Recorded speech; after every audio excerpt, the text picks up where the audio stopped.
মঙ্গলবাৰ নিশা অহা এজাক প্ৰলয়ংকাৰী ধুমুহাই উৰুৱাই নিলে নুনমাটি বিহু সন্মিলনীৰ পেণ্ডেল। এই ধুমুহা বৰষুণৰ ফলত 4জনকৈ লোক আহত হয়। প্ৰচণ্ড ধুমুহা বৰষুণৰ ফলত বিহুপ্ৰেমী ৰাইজৰ মাজত সৃষ্টি হয় হুৱাদুৱাৰ। এই প্ৰচণ্ড ধুমুহাই পেণ্ডেলৰ টিন উৰুৱাই নিয়াৰ ফলত গাত লাগি 4জনকৈ লোক আহত হয়।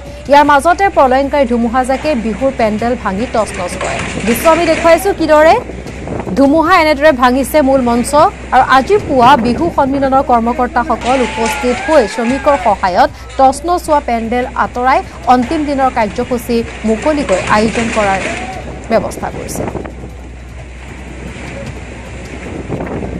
আজি চতুৰ্থ দিনৰ আৰু শেষ নিশাৰ আমাৰ সাংস্কৃতিক সন্ধিয়া কাৰ্যসূচী আছে। আমি সেই কাৰ্যসূচী আমি চলাই নিয়াৰ বাবে আমি মানসিকভাৱে প্ৰস্তুত।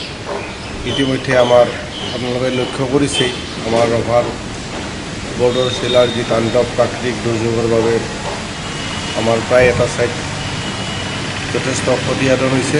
নিশা 2:30 বজাত আমাৰ তেতিয়া শেষ অনুষ্ঠান চলি আছিল, এতিয়া বিহু হুঁচৰি দল।